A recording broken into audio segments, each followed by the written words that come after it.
Welcome everyone. Thanks a lot for staying with us. You're watching Plain Speak with me, Shivani Gupta. The India-Canada diplomatic face-off is intensifying. The standoff began, remember, after Canadian Prime Minister Justin Trudeau accused India of being involved in the killing of Hardeep Singh Nijjar, a pro-Palestine terrorist on Canadian soil. Trudeau then claimed that he had credible evidence to support this claim, but India has not really seen that information or proof. Certainly nothing has been presented in public. Post this, India demanded diplomatic parity and asked for the removal of 41 Canadian diplomats from India. India gave the Canadian counterparts a deadline, failing which the immunities of these diplomats was to be stripped if they didn't leave the country. While those diplomats have been recalled, Canada cried foul over the court unilateral revocation of diplomatic immunity, saying that it was contrary to international law and a clear violation of the Vienna Convention on diplomatic relations. Now, External Affairs Minister S. Jaishankar has rejected Canada's claims. The Indian side defended its actions, quoting Article 11.1 of the Vienna Convention, which states that in the absence of a specific agreement as to the size of the mission, the receiving state may require the size of the mission be kept within limits considered by it to be reasonable and normal. Not only this, India is now mulling, we are told, escalating the attention on the K menace in Canada with international bodies including the likes of the FATF. Will this be the right move by the Indian government? Should India drag Canada to the FATF over the terror activities and the anti-India pro-Palestine terror activities that go on its soil? We'll take that question to our guests in just a bit. But first up, take a quick look at how India has responded to the Canadian Prime Minister and the government over the diplomatic parity being restored. So remember, Justin Trudeau had claimed that this is contrary to international law. Indian External Affairs Minister Jaishankar has responded that implementing parity, which is what India has asked for, is not a violation of any international law. Trudeau government also alleged that this is a violation of Vienna Convention. By now, most experts have clarified that this is not the case, with Jaishankar adding that ensuring safety of visiting diplomats is also a fundamental aspect of the Vienna Convention, isn't it? And Indian diplomats have been facing a lot of threat. Canada sought to make this about all other countries as well, being concerned about this kind of an action. India's EAM clarified that India has an issue only with a segment of Canadian politics and policies, and frankly, India has nothing against all of Canada as a country or as a people.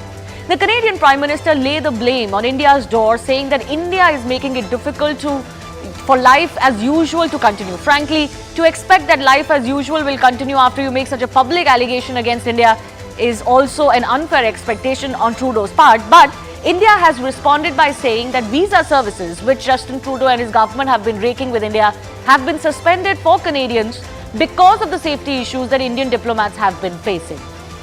Now, after Justin Trudeau's allegations against India over Nijjar's killing, the entire focus, rightly so, has also been on what's really going on in Canada. Let me point out to you the issues that India has raised, the issues that India wants Canada to act on, and these are not issues they've raised only now. So first, of course, is the concern over the security of Indian diplomats in Canada. There have been open posters, threats being issued on social media and otherwise, targeting Indian diplomats by name, by address, by face. The sheltering of pro-Palestine elements. Now, this has been a long-standing difficulty that India has been facing. Not just that, Hindu temples, in fact, there's been hate speech against Canadian Hindus recently. All of these are coming from known Khalistani groups, but there seems to be no action against them or their funding or their working. Not helping with the extradition of the criminals that India has been asking for. There is, of course, a historic precedence as far as this case is concerned. And India has also hit back with a counter charge against Canada that they've been interfering in India's internal affairs as well. A charge, remember, that Justin Trudeau also made against India. Meanwhile, CNN News 18 is also learning that India could raise the issue of terror funding, particularly on Canadian soil, or involving those who are based and functioning out of Canada with the Financial Action Task Force. This is an international body of roughly 40 countries that tackles terror funding on a global stage. So this is what we are learning. India is exploring the option of approaching the FATF against Canada. India may raise the inaction against terror funding operations in Canada. And there are many experts who have talked about this, that all of this Khalistani movement that is based predominantly in Canada could not be possible with the authorities turning a blind eye. India has credible and clinching evidence to back this claim, is what we are being told. that there is a concern over the funding and the shielding of Khalistanis in Canada. And this is something that has been articulated earlier as well. This is something that has been a long-standing grouse of India. And therefore, particularly when India was accused of Nijjar's killing, it really inflamed a lot of passions in India and invited some of the strongest reactions from the Indian External Affairs Ministry, because they've been talking about exactly these kind of elements in Canada flourishing and working against India. So the big debate that's coming up, should India indeed drag Canada to the FATF? We'll get you more on that in just a bit.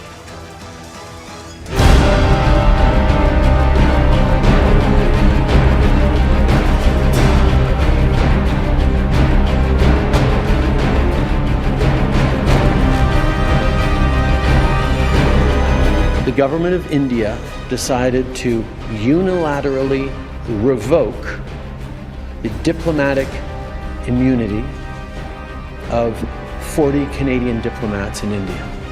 This is a violation of the Vienna Convention.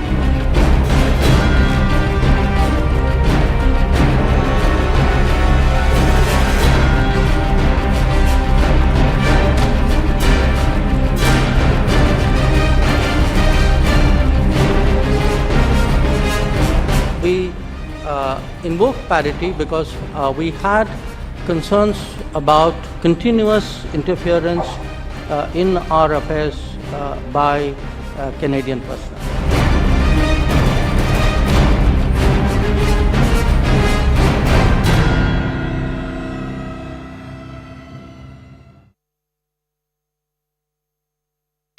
Hello, Moto.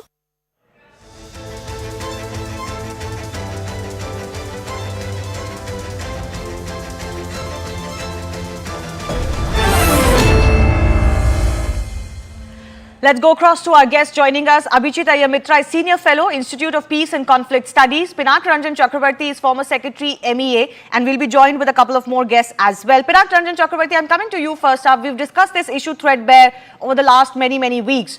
Do you think India is indeed being extremely successful in not just countering everything that Canada is saying or all the blame that it's piling on India's door, but actually holding them accountable for some of their actions as well? Because we are now getting hints that India may not stop at ensuring parity diplomatically. They may even raise the issue of terror funding in Canada with the FATF. Well, that is an option certainly we have. After all, there has been terror funding or funding of these extremist groups from Canada through the immigration rackets and various other things that internally, it was all this kind of information was available. But then we didn't probably, raise it, apart from following the normal diplomatic channels of complaining to them, sending them dossiers, even Interpol notices, etc. I mean, this is happening for quite some time. In 1985, when the Kanishka Air India plane was bombed and it fell in Ireland and killed 395 people, we had asked for the extradition of the main man behind the conspiracy. Yes. And the Canadians had refused. And that man went on to, conspire and blow this aircraft out of the sky and kill innocent people. So I think this has been happening for quite some time. But India has been patient. India has been following the proper protocol and the international sort of laid down rules, etc. But then Canada doesn't seem to think that India has to follow it, but Canada has no obligation to follow these. Right. Threatening our diplomats, the posters are being put up that they want the president, etc. Now, which civilized country does that? But all under the rubric of freedom of speech? Is that freedom of speech to call for people being killed? I don't buy that argument, and I think nobody in India or nobody anywhere in the world would buy that argument. Now, do you feel effectively this is what is going on, that this is Canada maybe functioning according to what worked 20, 30 years ago and not realizing that we don't live in that same world anymore, that you cannot have that white man syndrome?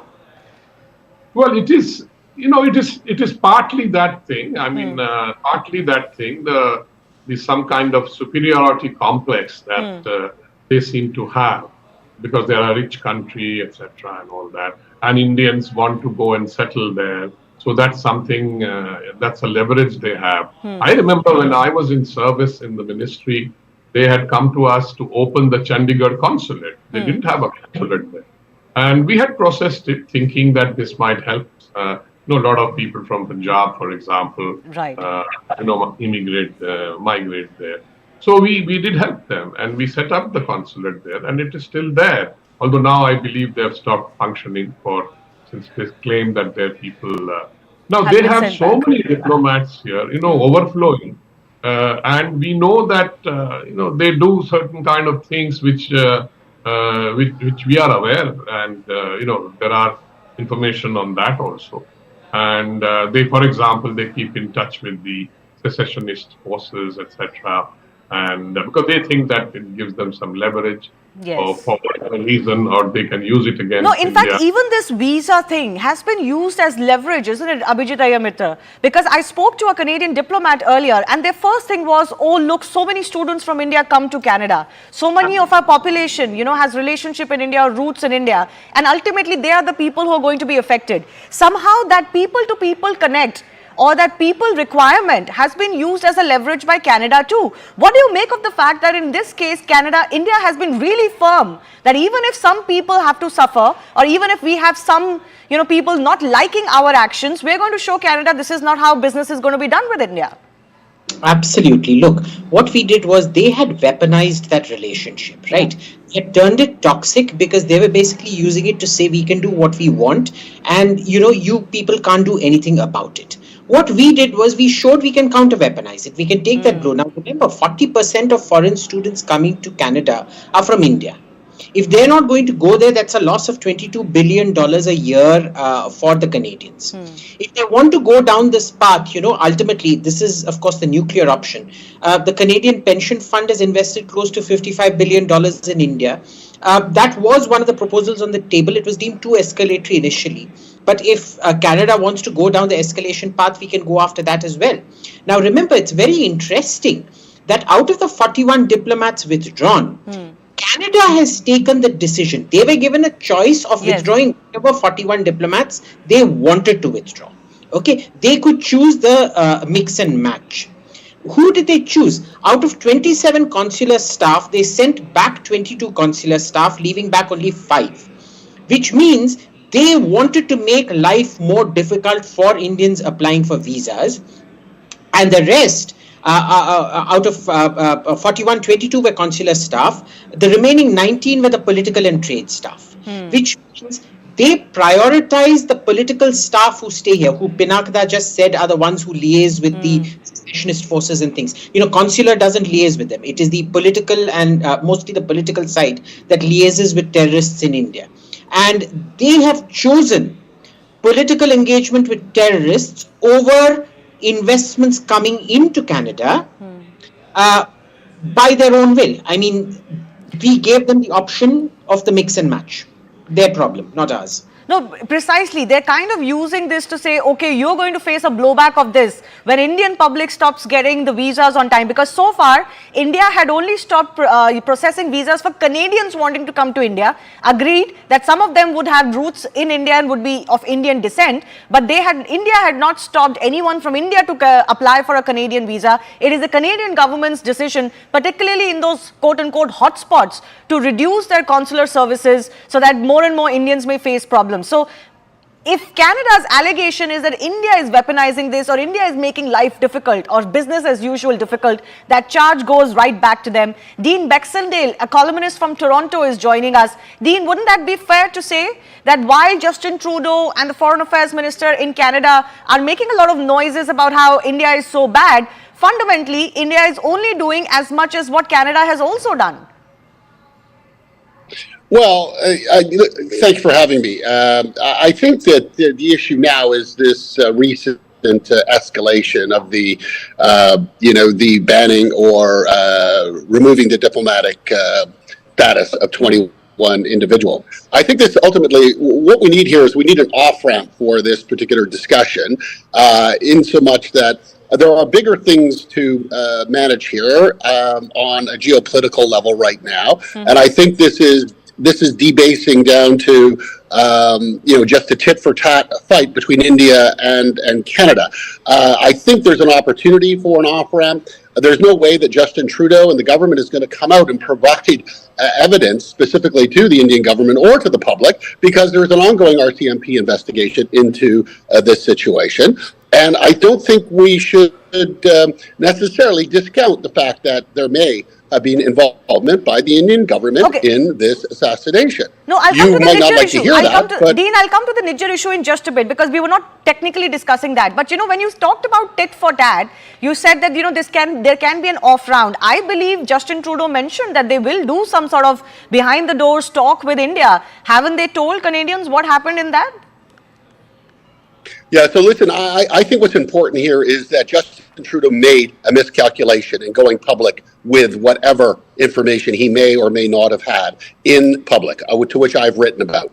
This was a huge mistake and has caused this diplomatic row to the point where we see ourselves now fighting an ally, and where there are 770,000 Indian diaspora community members inside this country, the largest outside of India. We need to work together. And my Sikh friends, my Hindu friends, my Muslim friends here in Canada, they all want to see this resolved peacefully, and we can move forward together, working on the bigger issues of global trade, sharing of values, and protecting our democracy. I get your point, and I absolutely welcome that point. The point that I was making, Dean, was that when it comes to the removal of 41 diplomats from India, I believe Justin Trudeau had said, or the Canadian government had said, that we'll take this up with India behind closed doors, which was seen as some sort of a de-escalation from their side. Certainly, India has not backed down. I don't know what happened behind those closed doors. Maybe Justin Trudeau or his government should tell Canadians and Indians alike what was discussed. But one thing is very clear, Pinakji, if you want to respond to what Dean is saying, that, let's not have this relationship become a victim of what Justin Trudeau did. But does that burden lie with India is a question that Indians are asking. If fundamentally it's Justin Trudeau who started this quote, war, then ultimately Canada has to do something to say, okay, we're backing off. You cannot punch a hole in the bottom of a boat which has been sailing well and then say, no, we must not sink. So I think they have to decide what they want, basically. You want to make allegations against India, and then you throw out a diplomat without even informing us. What do you expect India to do?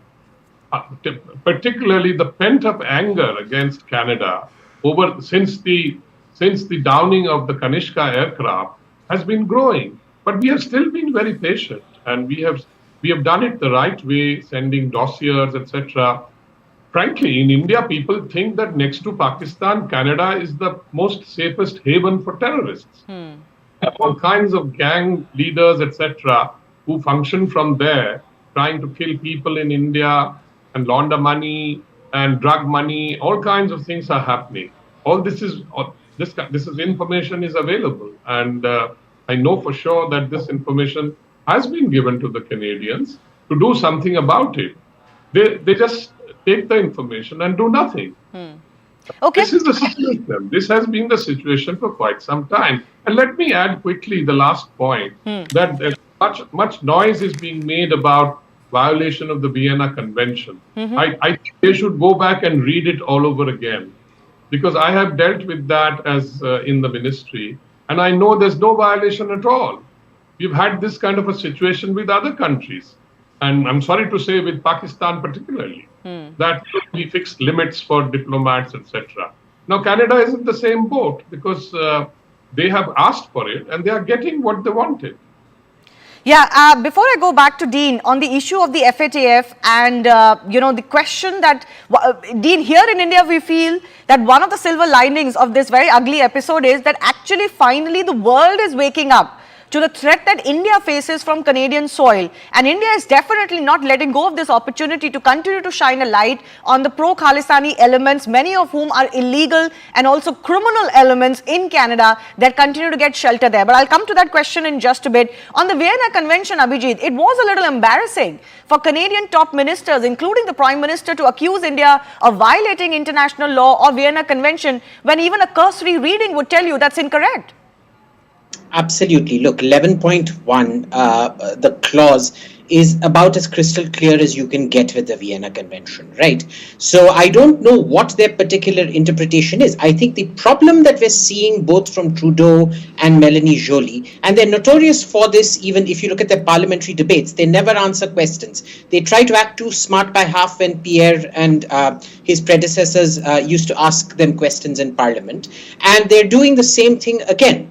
Melanie Joly was asked over and over again, did you share evidence? She refuses to say she shared evidence. We had conversations about credible allegations. I don't know what that means.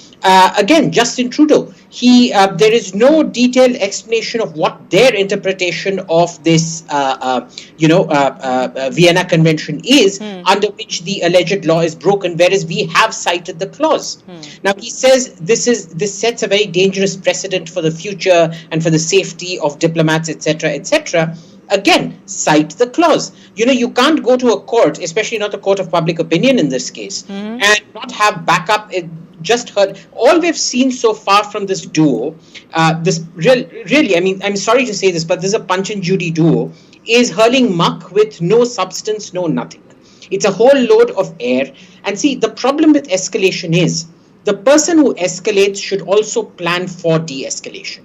In nuclear and war gaming, we always do this, that when you escalate, do you know how to de-escalate? Have you planned for de-escalation? I don't think these two actually do that. Can I just make one final point? Sure. I think, in terms of communication, it's very important we stop calling these people Khalistanis. They have used this to their advantage in Canada. What they are is drug dealers and organized crime, doing what drug dealers and organized crime do, shooting each other and killing each other.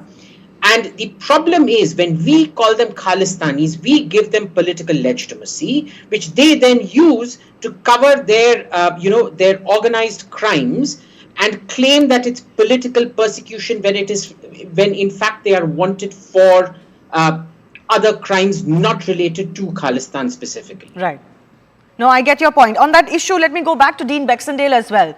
What's the conversation in Canada, Dean, on these elements? As Abhijit pointed out, a lot of them have criminal cases in India. A lot of them seem to be embroiled in criminal activity even in Canada. We know the sources of some of the thuggery that's coming to light on a daily basis. We know of sermons that are being given. We know of people associated with banned terror groups being hailed in some religious places in Canada.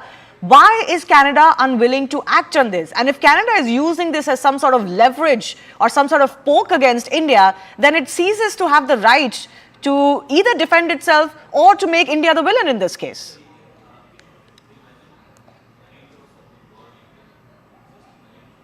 Dean, can you hear me? We can't hear you, Dean. Sorry, my apologies. So let me just... We seem to have lost Dean's video. Let's see if it comes back. I think he may have muted himself. Dean, if you can hear me, please say something. We'll put your audio on. Can you hear me? Yes, I can hear you. Please go ahead. And we'll, if you can, maybe sort out your video as well so that we can see you. We'll keep your audio on in the meantime. Yeah.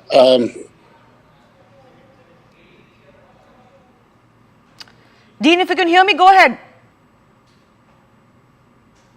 Okay, looks like we're not getting the link with Dean, but I'll take that question to him. Fundamentally, Abhijit, do you think the next course of action for India would be to continue to shine that light on these elements in Canada and look at the FATF actions on Canada, as some reports suggest India may be willing to do?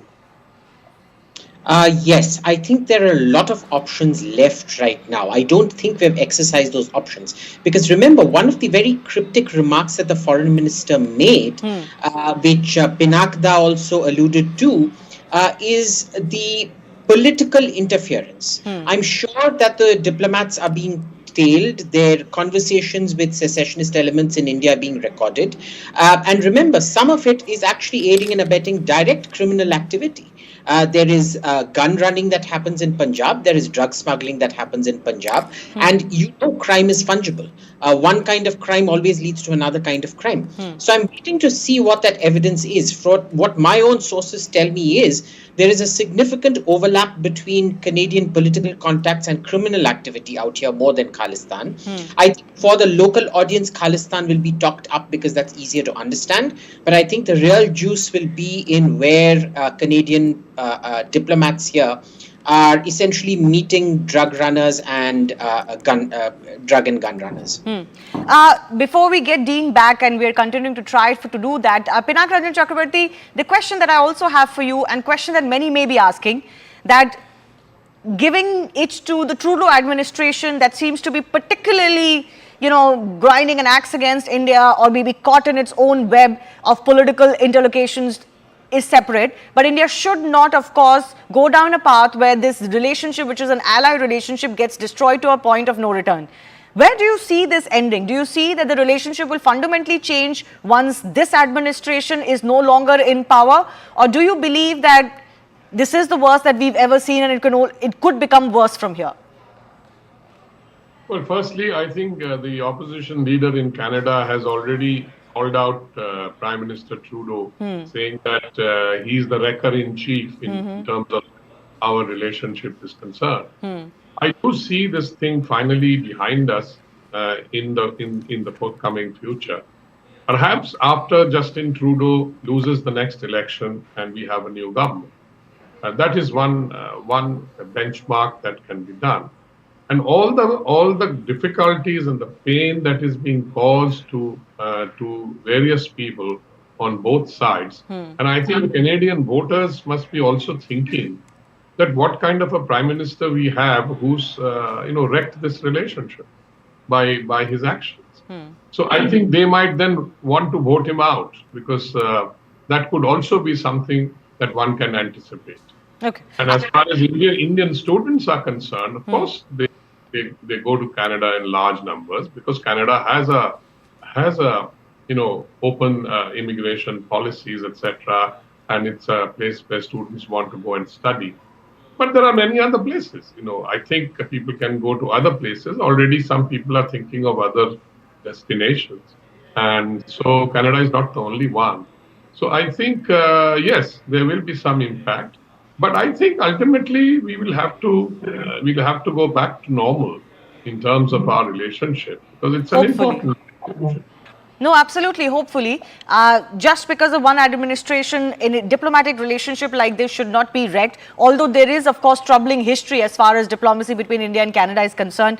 Abhijit, final comments from you as well. What is the larger message you think India has managed to give to the world at large, not just to Canada, about how to treat India? When Pinakida was referring to the last time we asked for Talvinder Singh Parmar, do you know Justin Trudeau's father's excuse for not sending Parmar over? It was that the Queen isn't your head of state and therefore we can't send him over. Now remember, we aren't the India of 1982. We don't have a balance of payments crisis. Our economy is doing very well. And Canada isn't what it was. Remember, in those days, they were supplying us with nuclear material for the Atoms for Peace program and the CANDU reactors and things like that. They had significant leverage on us. Today, we're not there. Canada just doesn't have that kind of leverage on us. I think there's a huge hangover in thinking that the India-Canada relationship of 2023 hasn't moved past 1982-83 when Pierre Trudeau was Prime Minister and Indira Gandhi was Prime Minister here. I think there's a sort of a mental attitude shift required in Ottawa, and they need to get past it. We also need to remember that is probably not going to be, Pierre Poilievre isn't going to be much better. Because remember, Tim Uppal is one of his right-hand men in parliament and possibly going to be a minister, is just as Khalistani, if not more so, than people like Jagmeet Singh and the thugs in Trudeau's party. So, I don't think this is going anywhere irrespective of government change. The problem, of course, is that Melanie and her boss are particularly incompetent as diplomats go. But, the fellow's never really held a job. He's been a drama teacher and a bouncer. You can't expect more from them.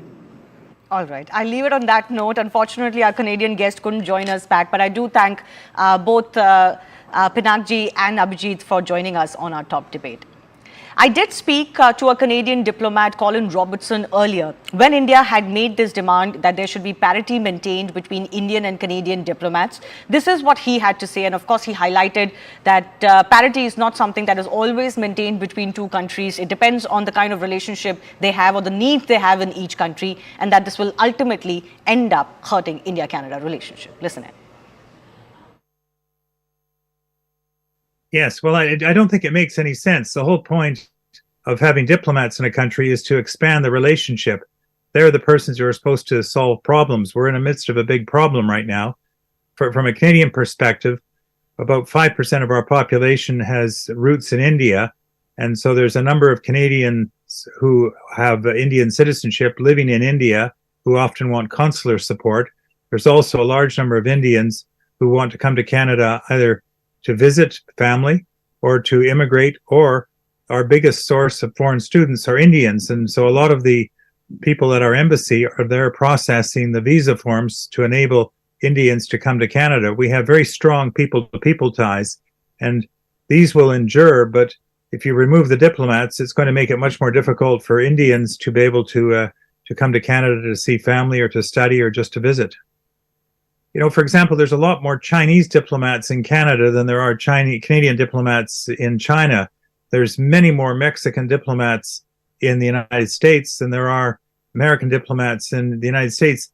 That's not how countries operate. I've never seen this happen before, using this as a means to leverage. You're more familiar with trade sanctions or some form of economic sanction, but not throwing out the diplomats, because the diplomats are supposed to be the problem solvers. So I find this very curious and probably quite unhelpful in the long term for what has been a very strong relationship. Indian embassies have come under attack. Indian flag has been disrespected. Now, given, of course, free speech is one element, but certainly violent speech or hate speech, for example, against Hindus in Canada, has also come to notice. So don't you think the Canadian government and the administration has overall failed in addressing these concerns? Well, I think there's two things here. First of all, the handling of Sikh efforts to promote independence within India, and does that contravene Canadian laws? I think you refer specifically to the tableau, the assassination of former Prime Minister Gandhi. I think that this is something we should be looking at. The Europeans have passed legislation, the British have passed legislation on hate speech, and I think this probably would fit within that realm. But I think that's something our government probably should take action on because of the very real concerns of India and, of course, Indian diplomats. As for the Prime Minister's statement, certainly my sense is that he did not make this without feeling that there was intelligence that backed it up. But is this evidence? That's always a challenge. And can you make this public? Because I think some of this evidence that the government is citing, which I have not seen and Canadians have not seen, is based on foreign intercepts from partners in our Five Eyes intelligence community, the United States, Australia, New Zealand, and Britain. But as some reports are suggesting that India could raise the issue of terror funding in Canada, particularly targeting India, to the FATF. Now, I did pose exactly this question on terror financing and the role that Canada plays in the global chain to former Pentagon official Michael Rubin, and he felt that Canada certainly should be in the FATF grey list, if not the blacklist. Listen in. Michael, you've written about how Khalistani sympathizers and secessionists have found shelter in Canada, and how Canada is the weak link as far as terror financing and terror funding, clamping down on terror funding in the world is concerned. Could you tell us more of what you found, and why do you think, particularly in Canada, the Sikh separatist movement is finding so much political support?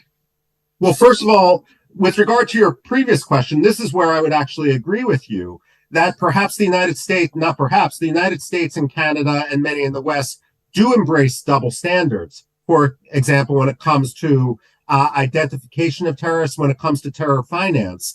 When we look at the Financial Action Task Force, which an international body which monitors terror finance, if we're going to use consistent standards, absolutely, Canada should be on the gray list, if not the black list, because of what it's been allowing to happen with regard to Khalistani extremism.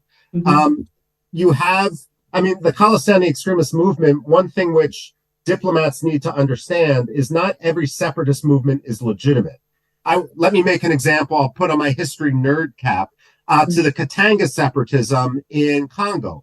That was wholly financed by Belgian financiers who wanted a cut of the copper income. In this case, when we hear about the Khalistanis, it's important to recognize that the only people who are interested in Khalistani separatism are few activists overseas, mostly in Canada, perhaps a few in California, but not in India itself. And we need to recognize just how illegitimate this movement is. Unfortunately, Canada has not been. Justin Trudeau, in this case, he's losing an election. There's Sikhs and Khalistani activists in very specific swing districts. He's basically throwing international relations and Canada's moral standpoint under the bus for the sake of cheap politics. Time for a very short break. On the other side, we'll get you the latest as far as the Israel-Hamas war is concerned. It continues to intensify and could get bigger. On the other side is also an exclusive conversation with Israeli entrepreneur Hillel Fool on the fight against Hamas, the burden on Israel, and what Jews are facing all over again around the world. Stay tuned.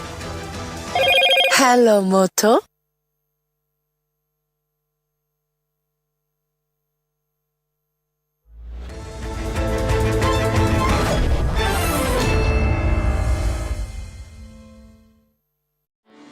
See. And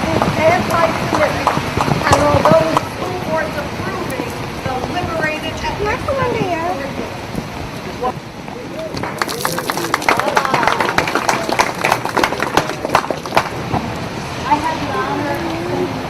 Free Palestine! Palestine will be free! Palestine will be free!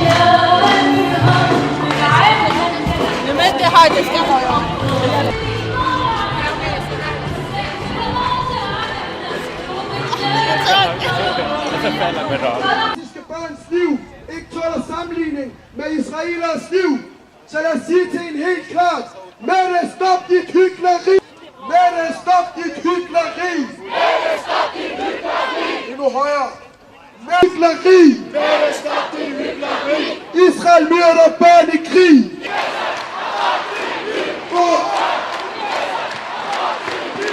Børn. Altså, sig mig, at jeg håber, at jeg kommer efter det. Hamas til Gud. Der dør i krig. Israel myrder børn i krig.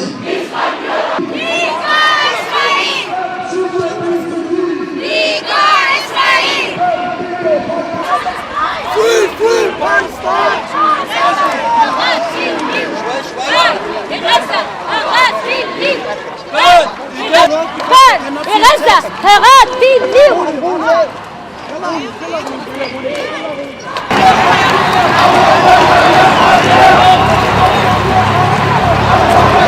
I don't know other ways to voice out my opinion. I voice it out over the internet to my friends, to to my family communication. But here in Denmark, I thought being in a protest, it's the clearest way to say what we want and what we need.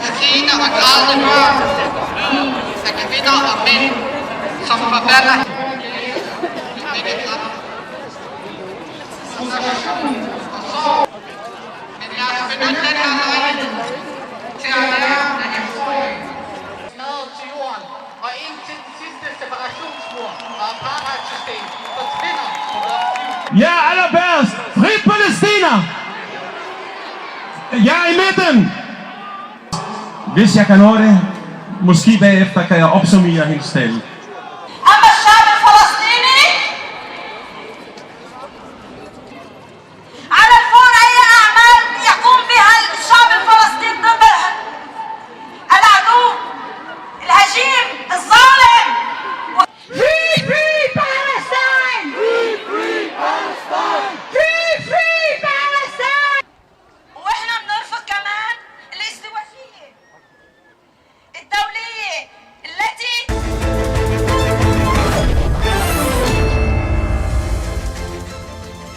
It's been 2 weeks since the deadly and barbaric Hamas attack on Israeli civilians, where 1,400 were brutally killed.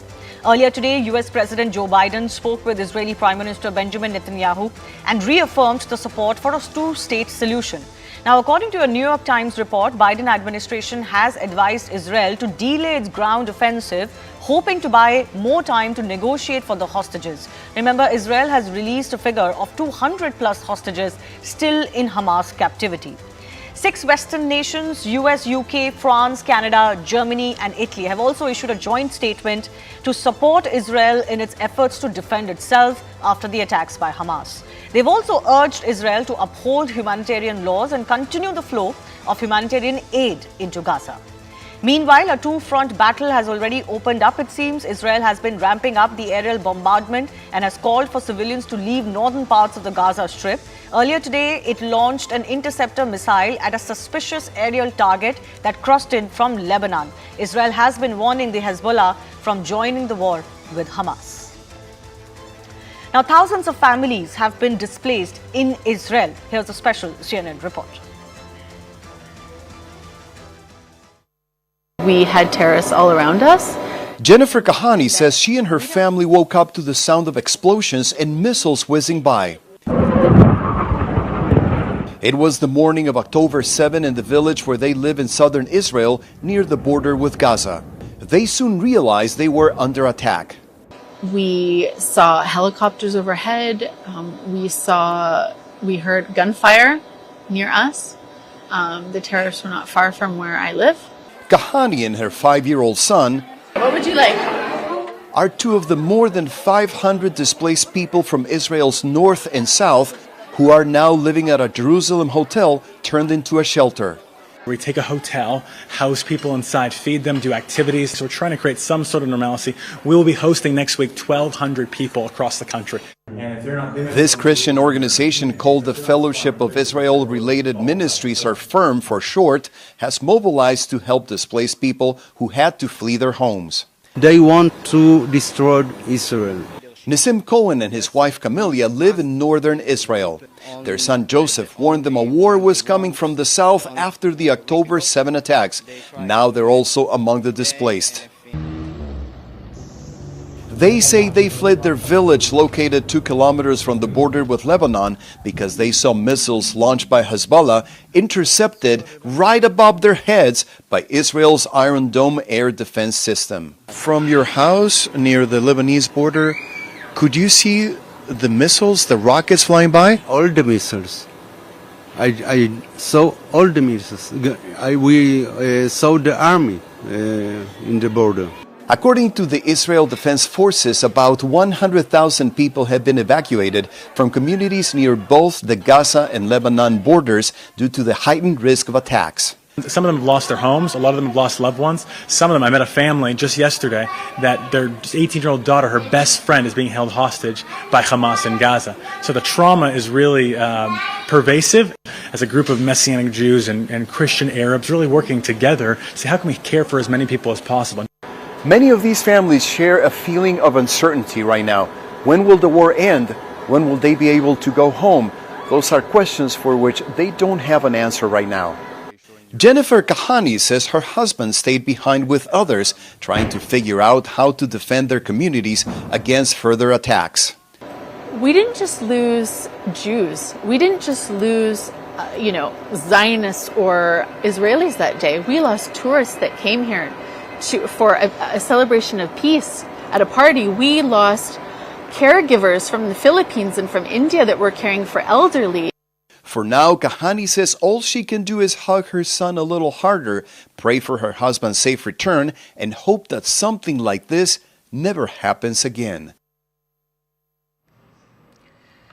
That's a reminder that the humanitarian crisis is not just in Palestine. There has been a humanitarian crisis of unprecedented proportions in Israel as well. And there's been a lot of shock and horror around the world with the large-scale support Hamas terrorist actions have been receiving globally. I spoke with Israeli tech entrepreneur Hillel Fuld on the open anti-Semitic expressions coming in from pro-Palestine protesters and why Israel continues to have to defend itself, not just militarily, but also morally. Listen in. Mr. Hillel, first of all, thanks a lot for speaking to CNN News 18. We are seeing that Israelis all around the world, not just those in Israel like you, but those around the world, Jews around the world are feeling that there's a bit of betrayal from the world because we said never again, but we're seeing a lot of hatred coming to the fore, not just from Hamas terrorists, but even other individuals, ordinary citizens all around the world, either against Jews or against Israel. How does that make you feel, first of all, given what has happened on October 7 and the 2 weeks after that? Yeah, honestly, in a way, this kind of like, destroys my fundamental belief of never again. I grew up saying never again. And I actually just posted about this on my social media a couple of minutes ago. I said, when I said never again, from my perspective, one of the main reasons that the Holocaust would never happen again is because the world would not allow it to happen again. And clearly that was debunked. And another reason that I said never again is because we have social media now that, you can't hide. And not only did they not hide, they live streamed their atrocities, and yet the world does not stand by the Jews. So the real conclusion that I have is that indeed never again, because of 3 letters, IDF. That's the only reason that the Holocaust will never happen again. What do you make of the burden that is being put by some sections on Israel and Israelis as far as the entire conflict in Israel and Palestine is concerned? What did you make of the reactions to the Hamas terror? Because some even came out very openly celebrating it. Yeah, I mean, it's a very, very sad state of affairs when the world does not differentiate between an army that does everything to minimize civilian deaths and a terrorist organization that does everything to maximize civilian deaths. The distinction could not be any clearer. And yet, because of a lack of morality, total moral bankruptcy, the world still does not side with the Jews. And it begs the question, what has to happen if after such atrocities and a terror organization, still the world doesn't stand with the Jews? Will they ever stand with the Jews? And the answer is clearly not. So Israel has to do what it has to do, despite, the increasing pressure from the global community to hold our fire. We are absolutely not going to hold our fire. We need to do what's right. We need to do what's moral. And truth be told, throughout history, we were dependent on them, and we know how that went well. So, right now it's in our own hands. We need to do what's right. But why do you think that is? Why do you think that even in the face of such brutal terror from Hamas, in many cases, we don't even see the visuals. We only hear about the stories. In this case, we have seen the visuals. As you said, some of it was live video. Why do you think the world is still kind of, some parts of the world are still pinning Israel as the oppressor or as a country that deserved it, as Israelis as a people who deserved it? Why do you think that is? The expression, just because I'm paranoid doesn't mean people aren't really following me, right? Just because we say anti-Semitism and people are sick of hearing anti-Semitism doesn't mean that anti-Semitism is not very real. It is very real. Every generation that takes on a new face, whether it's Nazi Germany, whether it's the pogroms, the Spanish Inquisition, and on and on and on. We were exiled from countries every 14 years throughout our history, on average, 14 years. And so it came the time for the Western civilization to turn on the Jews, and that's what's happening right now. It's not like we didn't expect it to happen. We have history books. We know what happens. It's happening now. And now it's in a new disguise, a new mask called anti-Zionism, as if anti-Zionism is not the same as anti-Semitism, because Zionism is the most core, principle to Judaism. Every Jew in the history of the Jewish people, prayed to Jerusalem. We mention Jerusalem hundreds of times every day. Jerusalem is core to Judaism. If you are anti-Zion, which is Jerusalem, you are anti-Jewish. period. And the fact that people, like to make a salad and say, no, I'm just anti-Zionist. It's ridiculous. And this is the new form of anti-Semitism. And every generation takes on a new face. This is the face of anti-Semitism in 2023. We've seen a lot of pro-Hamas demonstrations in the Western world, even in academia. Some have, if not celebrated it, condoned it. Some have called it resistance by any means necessary. And they continue to say or project that Israel is the oppressor here. It occupied the Palestinian land. How would you like to respond to those individuals? Because for them, this is not a level playing field. Israel is the oppressor and the Palestinians are the oppressed. Well, I mean, we can talk opinions till we're blue in the face, or we could talk historical facts. Israel was not occupying Gaza. Israel evacuated Gaza in 2005. There was not one Jew, not one Israeli soldier in Gaza, not one. There was no oppression. There was no occupation. It's one big false narrative. In fact, forget 2005. If they wanted a state, they would have had a state many times throughout the years. This isn't a nationalistic agenda. This is an agenda that they state clearly, black and white, in their charter. The PLO, when it was established by an arch terrorist named Yasser Arafat, the PLO in its charter writes that they exist for one reason and one reason only, and that is to destroy the Jewish state. And the Hamas in their charter, same exact thing. And so people can, paint us as the oppressor all they want. The reality is there was not one Jew there. We gave them Gaza on a silver platter to create a state. They didn't want a state. They created a terror base. And that's it. It's not an opinion. This is just historical fact. And the fact that people don't want to look at actual history and look at facts because, their opinion doesn't, work with the actual historical facts. That's not my problem. People open up history books. There was not one Jew in Gaza. We were not oppressing. And you know what? Even if you're going to talk about the occupation, if you're telling me that the occupation is what caused, Muslim terror against Jews, then presumably if you have, a little bit of logic in your head, the logical conclusion is before the occupation, there should not have been terror. Well, 1929, before any occupation, before even the state of Israel was established, there was the Hebron massacre, Arabs massacring Jews in Hebron. So again, it's a false narrative. And, truth be told, the Palestinians are excellent at PR. The fact that any media, a channel or newspaper or anybody is even talking about the Palestinian, that word in and of itself is a lie. What is a Palestinian Arab? When was there ever an Arab-Palestinian state? It never existed. So Israel did not occupy an Arab-Palestinian state. It is one big fabrication, and the world just eats it up. Why does the world eat it up? That brings us back to the beginning of our conversation, because they hate Jews. They hate Jews, and they will use any excuse that they can to paint Jews negatively. And again, this is what they're doing. They're painting Israel as the oppressor, when in reality, there is zero basis to that on a factual level. Despite that, because Israel is, let's say, the greater military power here, a lot of burden is being put on Israel. This word has been talked about quite a bit of proportional response. We are still wondering what that proportional response really means and where does that stop. But given the complexity of the issue, a lot of appeals and calls are being made that whatever response the IDF mounts, they must consider the collateral loss of civilian life on the other side. Do you believe that there is some responsibility with the Israeli forces when it comes to this?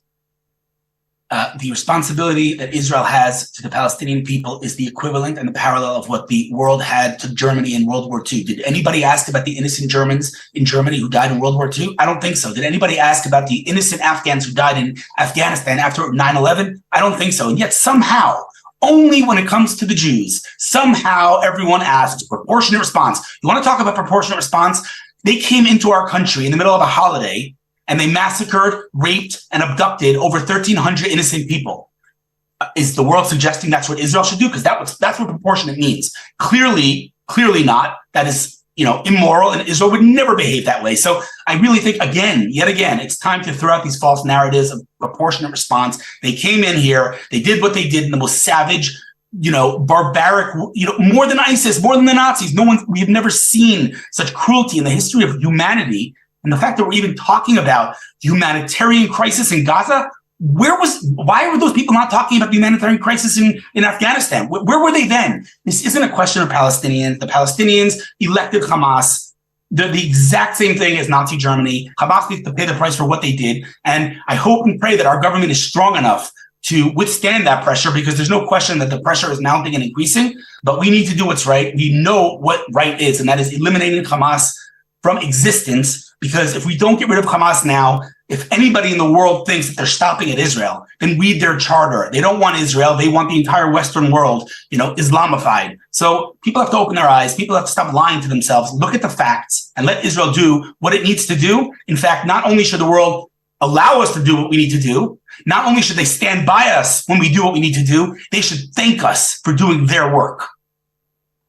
Finally, can I ask you, could you describe a little bit of what the atmosphere in Israel is?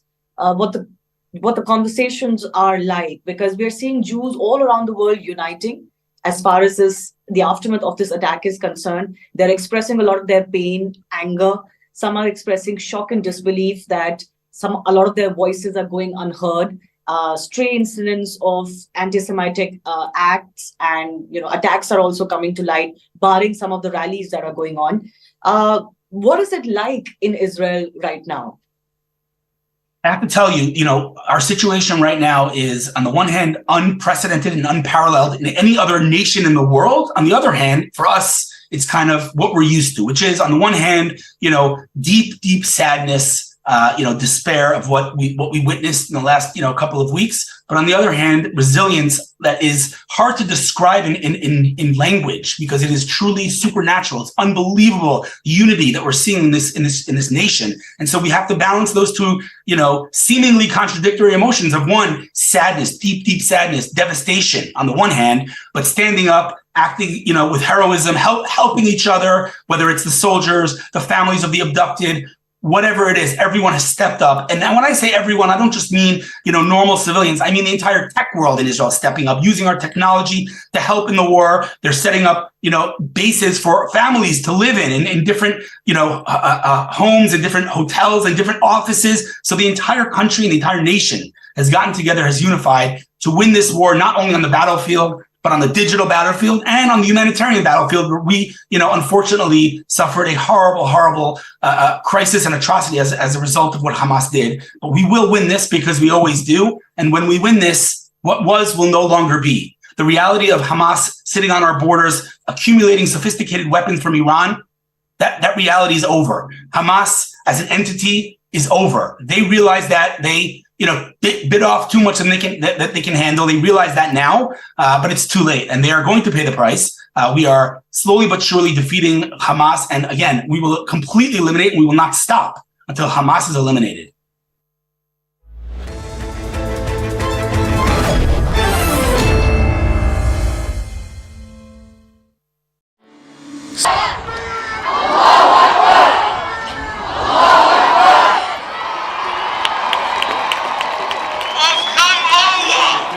Boston, you will see! Boston, you will see! Palestine will be free! Palestine will be free! We don't want no two-state! We don't want no two-state! We want 48! We want 48! In our thousands, in our millions! In our thousands, in our millions! We are all Palestinians! We are all Palestinians! In our thousands, in our millions! In our thousands, in our millions! We are all Palestinians! We are all Palestinians!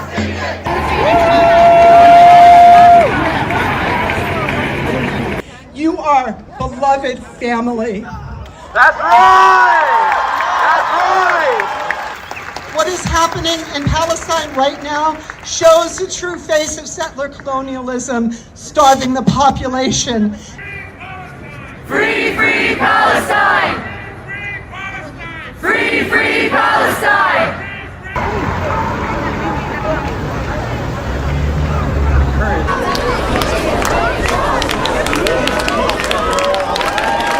International solidarity!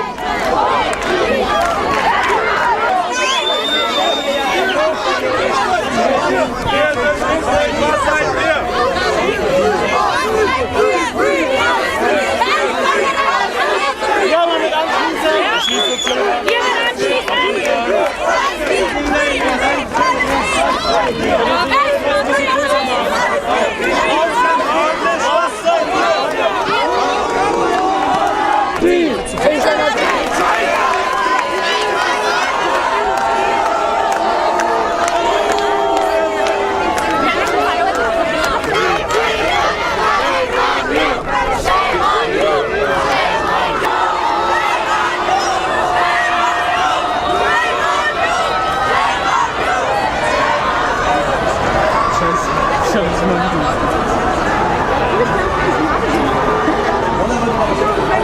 Libanon?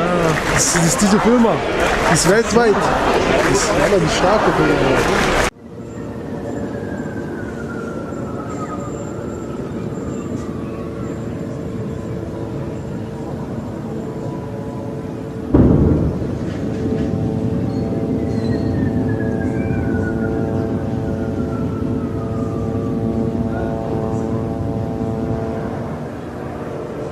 Boston, you will see! Boston, Boston, you will see! Palestine will be free! Palestine will be free! We don't want no two-state! We don't want no two-state! We want 48! We want 48! In our thousands and our millions! In our thousands and our millions! We are all Palestinians! We are all Palestinians! In our thousands and our millions! To oppose Israeli violence. Self-determination and resist the Israeli brutal and prolonged occupation means supporting war crimes, and that this is somehow a justification and a false... There are 30 North Carolina organizations that co-sponsor this rally. 30. Some of them national, some of them statewide.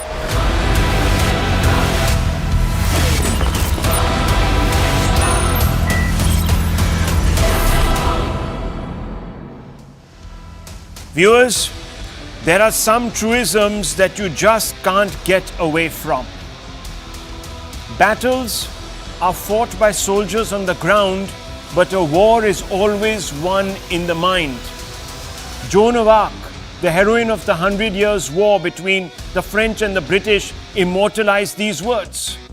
Closer home, in 1857, the whisper of beef and pork